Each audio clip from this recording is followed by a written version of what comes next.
ஒரு விவசாயி இருந்தார். எல்லாம் கவனிக்கிறீங்களா? ஒரு விவசாயி இருந்தார். ஆமே.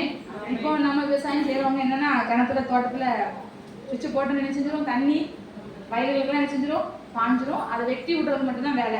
எந்த வயலுக்கு தண்ணி தேவையோ அதை மட்டும் என்ன செய்யணும், ஒரு வயல் நிரம்பணும்னா இன்னொரு வயலுக்கு வெட்டி விடணும், அது மாத்திரம் தான்.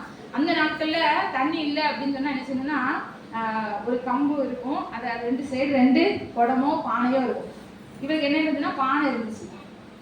2 பானை எடுத்து அந்த கம்பளை கட்டி, இந்த மணில ஒரு பானை இந்த மணில ஒரு பானை கட்டி என்ன செய்வாருன்னா, அவர் அங்க தூரத்துல இருந்து தண்ணியை கொண்டு வந்து என்ன செய்வாரு, தன்னுடைய வயலுக்கு. ஏன்னா அது ஒரு பொட்டல் காடுன்னு சொல்லுவாங்கல்ல, அந்த மாதிரி ஒரு நிலம். அப்போ அப்படி இருக்கும்போதுல என்ன செஞ்சாருன்னா, தண்ணியை கொண்டு வந்து என்ன செஞ்சாரு, இந்த பானை அந்த தண்ணி கோரி அவர் இந்த விவசாயம் செய்யறதுக்கு இந்த பானை யாருக்கு ரொம்ப பிரயோஜனமா இருந்துச்சுன்னா, அந்த விவசாயிக்கு ரொம்ப பிரயோஜனமா இருந்துச்சு. அல்லேலூயா. நாட்கள் கடந்தது, அந்த பானையை வாங்கி ரொம்ப நாள் ஆயிடுச்சு. அம்மே அல்லேலூயா. நாள் ஆக என்ன செஞ்சுன்னா, 2 பானையில ஒரு பானை லைட்டா கீர ஆரம்பிச்சு, தண்ணி கசிய ஆரம்பிச்சு. இவர் ஒரு நாள் என்ன செஞ்சிருக்காரு, தண்ணி அந்த எடுத்துட்டு வந்து வீட்டில் வச்சுட்டு பார்க்கும்போது என்ன செஞ்சுன்னா, அதை வச்சிருந்த தண்ணி என்ன செய்யல, ஒரு பானையில ஃபுல்லா இருந்துச்சு, அவர் வைத்தது போல இருந்துச்சு. இன்னொரு பானையில என்ன செஞ்சுட்டுன்னா, தண்ணி கீழே என்ன செஞ்சுட்டு அடியில போயிட்டு.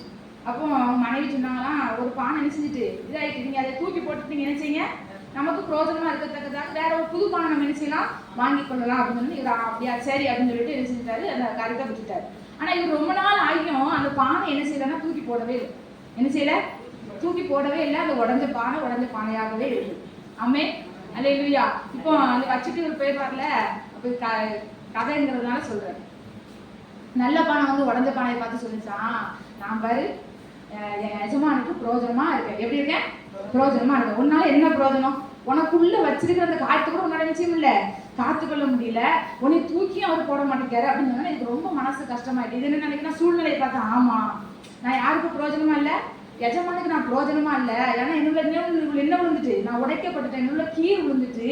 இது நிமித்தம் அந்த எஜமான் எனக்குள்ள என்ன பிரோஜனத்துக்காக என்ன வச்சிருக்கிறாரோ அதை நான் செய்ய முடியல, அதை என்ன செய்ய முடியல. எஜமானுக்கு நான் பிரோஜனமான பாத்திரமா இல்லை அப்படின்னு சொல்லிட்டு ரொம்ப துக்கப்பட்டுச்சான்.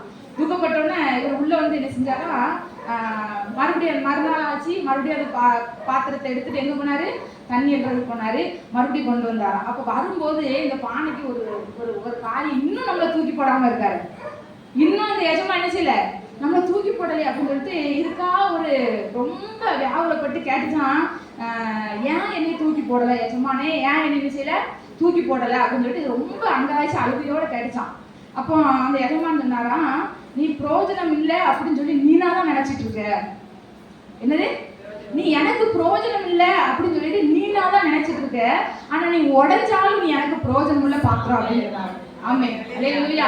புரியல அதுக்கு என்ன, நான் உடைஞ்சாலும் பிரோஜனமா, எதுக்கு பிரோஜனம், நான் நீங்க அள்ளிட்டு வர்ற தண்ணி, எனக்குள்ளாய் வைத்திருக்கிற அந்த தண்ணி என்ன செய்யல, நீங்க கொண்டு வந்து சேர்க்கப்படுகிற அந்த வயல்வெளிக்கு கொண்டு வரும்போது என்னுள்ள என்ன இல்லை, ஒரு சொட்டு தண்ணி கூட இல்லை. நான் எப்படி பிரோஜனம் உள்ள பாத்திரமா மாறணும் அப்படின்னு சொன்னோன்னே அவர் சொன்னாரா, நீ வா அப்படின்னு சொல்லிட்டு மறுபடியும் என்ன செஞ்சாராம், கூட்டிட்டு போனாராம். கூட்டிட்டு போகும்போது நீ உடஞ்ச பாத்திரம், நான் என் எஜமானுக்கு பிரோஜனம் இல்லாத பாத்திரம் அப்படின்னு நீ உன்னுடைய ஒன்னை சுத்தி தான் பாக்கியே தவிர, கொஞ்சம் நீ நான் தண்ணி அள்ளிட்டு வரும்போது நீ வர்ற அந்த பக்கமா பாரு அப்படின்னு சொன்னாங்க. போகும்போது இப்படி போகணும்னு வச்சுக்கோமே, இந்த தோல்ல இருக்க பாத்திரம் முன்னாடி ஒரு நல்ல பாத்திரம், பின்னாடி உடஞ்ச பாத்திரம் இருந்துச்சுன்னா அது பின்னாடி இருக்கும், அப்படிதானே. அதே இது ரிட்டர்ன் வரும்போது தண்ணி அள்ளிட்டு வரும்போது அது என்ன செஞ்சிடும், முன்னாடி வந்துடும். இந்த பானை நல்ல பானை செய்யணும், பின்னாடி இருக்கும், அப்படிதானே. அப்போ அந்த பாதை இந்த சைடு பார்க்கல கூட, இந்த சைடு பார்க்காத, நீ இந்த சைடு திரும்பி வரும்போது நீ எந்த பக்கமா இருக்கிற அந்த இதை பாருங்கன்னா, அதை பார்த்தா அந்த வழி நெடுக அழகிய மலர்களால நிரப்பப்பட்டிருந்தான். அல்லேலூயா. அழகிய மலர்னால பிறருக்கு பிரோஜனம். கண் பார்த்த உடனே ஐயோ, சிலருக்கு என்ன வீடுகளை எதுக்கு தெரியுமா செடிகளை வளர்க்க சொல்றாங்க.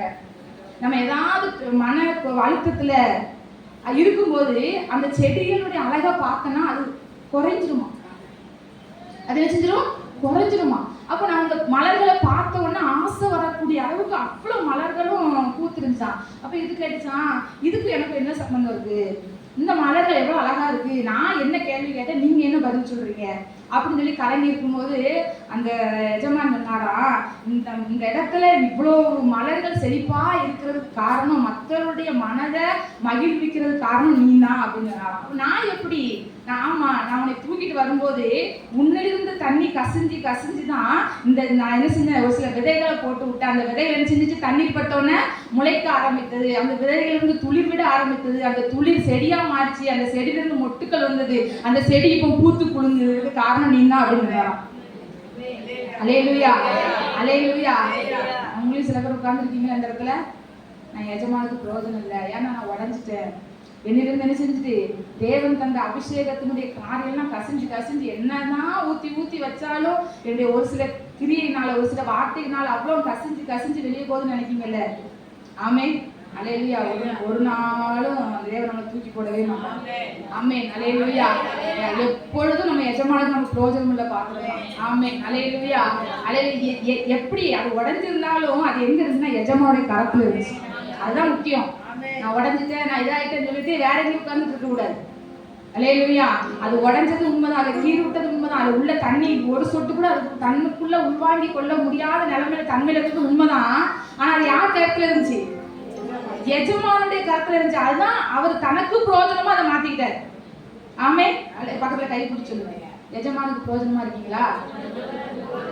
உங்களை இருந்து ஆண்டவர் மகிமைப்படும். உங்களை ஒரு நாள் ஆண்டவர் தள்ள மாட்டார். ஆமே, எரேமியா 18வது அதிகாரத்துல வாசிக்கிறோம். குயவன் கையில இருக்கும்போது அந்த பாத்திரம், அந்த மண் என்ன செஞ்சுட்டு பாத்திரம் கெட்டு போச்சு. ஆனாலும் அந்த மண்ணை தூக்கி எரியாதபடிக்கு அவர் மறுபடியும் என்ன செஞ்சாரா, திருகையில வைத்து ஒரு புதிய, அது யாருக்கு மகிமை உண்டாக பாத்திரமா? எனக்கு நான் இப்படிதான் இருக்கணும், அதனால அந்த நீங்க அதுக்கு தக்க மனைவின்னு நினைச்சா அந்த மண்ணு இல்ல. அவருக்கு இந்த மண்ணினால அவருக்கு என்ன பாத்திரம் வேணுமோ, என்ன பிரயோஜனம் வேணுமோ அதுக்கு தகுந்தவாறு அவரு தான் என்ன செய்யறாரு, வணைகிறார். ஆமே, அல்லேலூயா, அல்லேலூயா. அவர் தான் வணைஞ்சு என்ன செய்ய போறாரு, பயன்படுத்த போறார். இந்த காலத்தை ஒரு நாள் நம்ம என்ன செஞ்சிடக்கூடாது, மறந்துடக்கூடாது. அப்படி கண்களை மூடுவோமா. நல்ல தகப்பனே, நம்ம நன்றி செலுத்துகிறோம். இந்த வேலையில் கூட அந்த சிந்தனை பகுதி மூலமா கட்டு எங்களோடு கூட இடைப்பட்டு இருக்கிறீங்க ஏசப்பா. இது ஆண்டவரே அநேகருக்கு பிரயோஜனமா இருக்கும்னு சொல்லி நான் விசுவாசிக்கிறேன். ஆண்டவரே, இந்த வார்த்தைகளுக்குள்ள கிரியை செய்யும்படியாக ஜெபிக்கிறோம். ஆண்டவரே, நீங்க பரம குயவனா இருக்கிறீர். உங்க கரத்துல உள்ள களிமண்ணாய் நாங்கள் எங்களை ஒப்பு கொடுக்கிறோம் ஏசப்பா. எங்களை ஒப்பு கொடுக்கிறோம் ஆண்டவரே. உமக்கு சித்தமானபடி நீர் பணைந்து நீங்க எங்க மூலமாய் மகிமைப்படுவீராக. எல்லா தடையும் நீங்கள் இயேசுவின் நாமத்தில் ஒப்பு கொடுக்கிறோம் நல்ல பிதாவே. ஆமென்.